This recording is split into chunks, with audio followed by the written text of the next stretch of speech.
How am I gonna do this? Let's get some pep in my step. Can we just look like I'm not like a floating naked body? Am I looking right at you? Pep in your step. Pep in your step. We can cut that out, right? Right. Oh, can I just skip this part? Why? Why do I look so strange? Just come. Just come with me. This is awful. Enough shenanigans. Okay.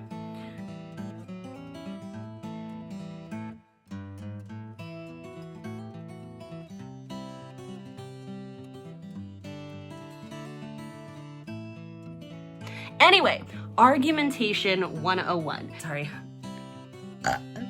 You're welcome. Acne is still present. I am back. This is English by Eggwad. I am here to give you your very first lesson. You're so excited. I know you're so excited. I'm so excited too. We're back in the bedroom with a little bit better lighting today. My first lesson, I wanted to jump right in with you guys. Rhetoric. The reason that I wanted to start with this is because I think it's a really important thing to discuss in this time that we are in right now, because it's one of the most essential ways to exercise your critical thinking skills. There are lots of problems when it comes to talking about argumentation and rhetoric right now in our day and age. One of which is that the word argument comes with a really bad connotation nowadays, that it is not actually had for its whole life as a word, as a topic. Argumentation is all about the exchange of complex, seemingly opposing ideas and subjects and approaches and points of view, and trying to figure out which ones are the best ones for this situation and which ones are ultimately true and which ones are ultimately correct versus which ones are misguided or not as effective or not as true or not true at all.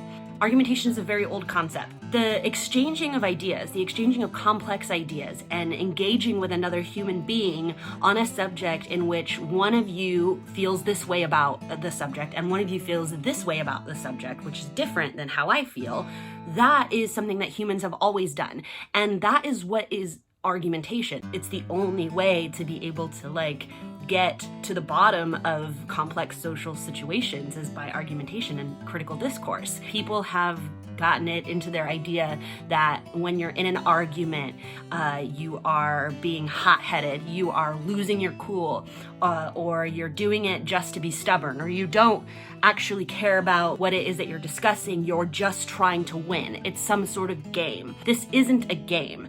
This is a very, very important skill that people not only need to know about, they need to be able to handle competently and successfully when they get into them themselves. And they also need to be able to competently understand when they are looking at someone else arguing so that they can evaluate and use their critical thinking skills to establish which party in the argument is actually arguing, ethically and morally and arguing from a place of truth, and which party isn't or is maybe manipulating the situation in some way. Human beings in this universe just fuck it up so much all the time.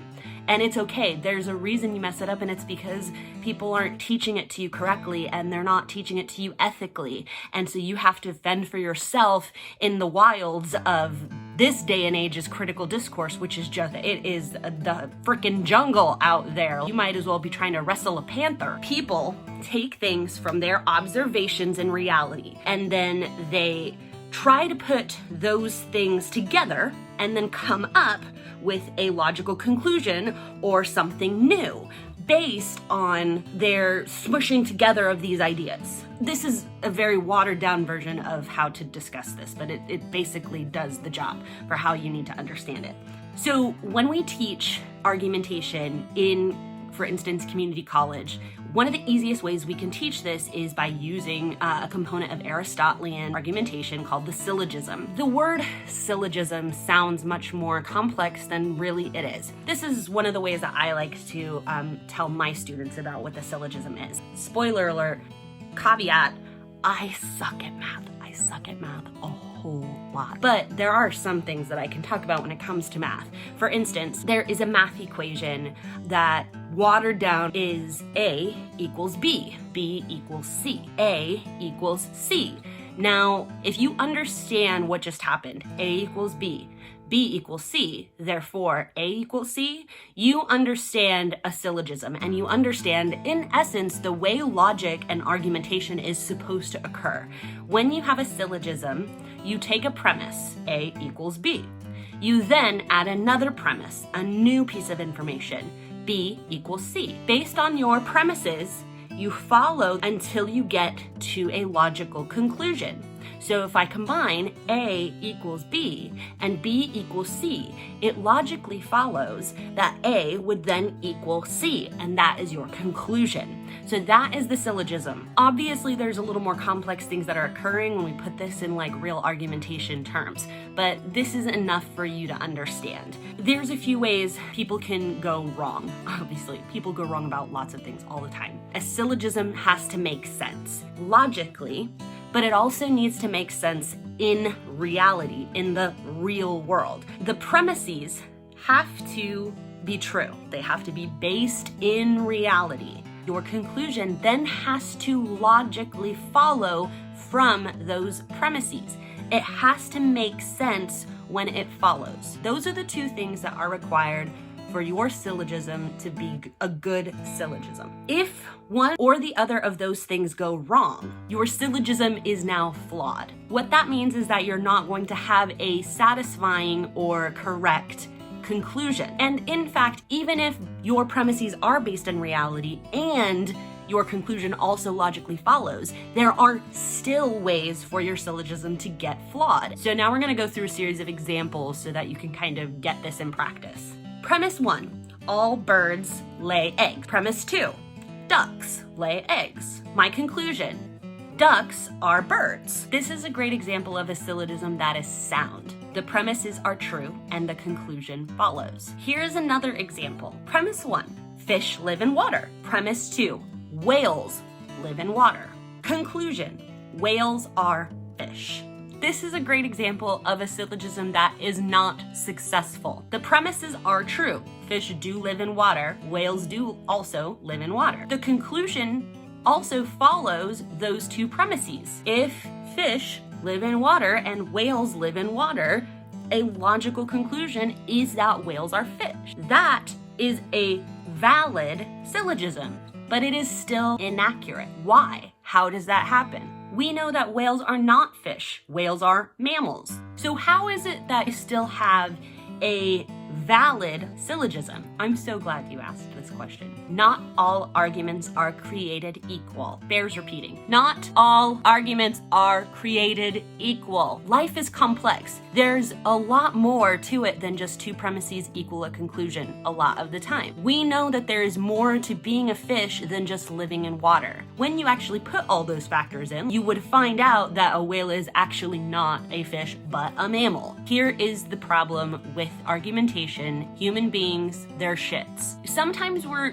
being awful accidentally. We mean well, we think we're doing something good or correct, but we are not. Sometimes we don't think that we are harming someone, but we actually are, and that sucks. Sometimes we're awful on purpose because we want something or perceive that we need something, and the only way for us to get it is by being an awful person. Regardless of those two scenarios, when we are in an argument and one of those situations is occurring where we are being awful, intentionally or not, what happens is humans start using rhetorical strategies that are not valid, not sound, not ethical ways to win an argument. We have a name for these strategies in argumentation. We call them fallacies. What a fallacy is a breakdown in logic. You're trying to make it look like you are engaging in ethical, critical discourse, but you aren't. There are so many fallacies. That's an endeavor for an entirely different day. You've heard a lot about fallacies, I'm sure. You've heard the word in general. I'm sure you've even heard names for some of the specific fallacies. People like to throw them around a lot like they know what they're talking about nowadays when they often don't. A wonderful internet troll pastime. So if it's an accidental fallacy, you should treat that accordingly. You should be understanding. You should try and help them understand the fallaciousness of their argument. Don't be mean, just be informative, helpful. If people are doing it deliberately, however, you should absolutely not take that. Like I'm making the sign of the cross. You should firmly rebuke. I rebuke thee. You should not take that shit from anyone. That is a bullshit, rude thing to do. Tell them that. Criticize their fallacious activities. This comes back to the idea of argumentation being some sort of game, and it's absurd. Abusive people do this all the time. It's their tactics to get what they want and to keep people in check. Don't be a shitty person. I think all of the lessons in any of my talks are probably always going to boil down to just don't be an asshole. The reason that I wanted to have this discussion as our first lesson is because holy crap, you guys, we do this wrong all the time. Yes, when it's accidental, we need to be understanding. You always want to assume that another person is not trying to be bad. But when someone is being fallacious and they're doing it intentionally and they will not stop and they don't want to, not a good situation. We have decided to make this some sort of norm where we have to treat everyone's opinions as valid and equal, regardless of whether or not they're being fallacious. Agree to disagree scenario. Bullshit. It has become too normal for people to equate their opinions and their arguments with their existence and their identity. And that is not how this works. Insert meme. That is not how any of this works. All human beings deserve respect. All human opinions do not deserve respect and do not deserve to be treated equally. There is no baseline for opinions that must always be considered sacred and untouchable. You as a human being, your identity, what you feel is who you are, that deserves respect. The words that you choose in order to manipulate or persuade another human being, those things are not equivalent to personal existence. We discussed the importance of language. It is pure creation, and with that power of pure creation comes great responsibility. English girl? Should I have like a banner? Should I have a cape? What would I do? Would I just go around telling people when they're being fallacious? So I'd basically be doing the same thing I'm doing now. Maybe I should wear a supervillain costume. Anti-hero. With using language comes with responsibility. Rhetoric is the use of language to influence or persuade or otherwise change someone else. Make them do something, make them think something, make them believe something. Fallacious behavior is not ever worthy of respect or time. If someone is arguing in good faith with sound reasoning, sound logic, with premises that are true, and the other person is arguing fallaciously, that argument does not deserve the same respect as this one. This argument has not earned that respect. Saying that is not hateful. Saying that is not problematic. Saying that is not attacking someone else, because your opinions are not your identity. If you invest your identity and whether or not people respect your opinions, you have put yourself up and set yourself up for a lot of pain and suffering, because that is just not how it works. And it's not how it was meant to work. Ever. Literally ever. Your opinions all matter, but they do not all matter in the same capacity. Treat humans with respect. Treat opinions with criticism. That's how this is supposed to work. This is why there's a problem in our society nowadays when it comes to really important subjects boil down constantly to, well, we'll just agree to disagree. Sometimes, yes, it's appropriate to agree to disagree. For instance, I love chocolate ice cream. I really hate chocolate ice cream. Well, we can agree to disagree.